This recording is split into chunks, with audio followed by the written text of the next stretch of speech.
കോട്ടയം പേരൂർ പൂവത്തുമൂട് അധ്യാപികയെ സ്കൂളിൽ കയറി ഭർത്താവ് വെട്ടിപ്പരിക്കേൽപ്പിച്ചു. പൂവത്തുമൂട് ഗവൺമെന്റ് LP സ്കൂളിലെ അധ്യാപികയായ തിരുവഞ്ചൂർ മോസ്കോ സ്വദേശി ഡോണിയയാണ് ഭർത്താവ് ആക്രമിച്ചത്.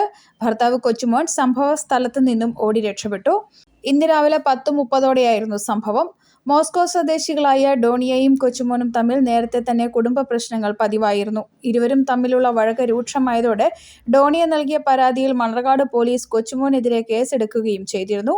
എന്നാൽ കൊച്ചുമോൻ വീണ്ടും മർദ്ദനം തുടർന്നതോടെ ഡോണിയ ഏറ്റുമാനൂരിലെ വർക്കിംഗ് വിമൻസ് ഹോസ്റ്റലിലേക്ക് താമസം മാറ്റി. ഇന്ന് രാവിലെ 10 മണിയോടെ കൊച്ചുമോൻ സ്കൂളിലെത്തിയപ്പോൾ ക്ലാസ് എടുക്കുകയായിരുന്ന ഡോണിയയെ ഓഫീസ് മുറിയിലേക്ക് വിളിച്ചു വരുത്തുകയും വാക്ക് തർക്കത്തിനിടെ കൊച്ചുമോൻ കയ്യിൽ കരുതിയ കത്തിയെടുത്ത് കഴുത്തിൽ കുത്തുകയുമായിരുന്നു. മുറിവേറ്റ ഇവരെ ഉടൻ തന്നെ അധ്യാപകർ ചേർന്ന് ആശുപത്രിയിൽ എത്തിച്ചു. ഡോണിയയുടെ പരിക്ക് ഗുരുതരമല്ലെന്നാണ് ലഭിക്കുന്ന വിവരം.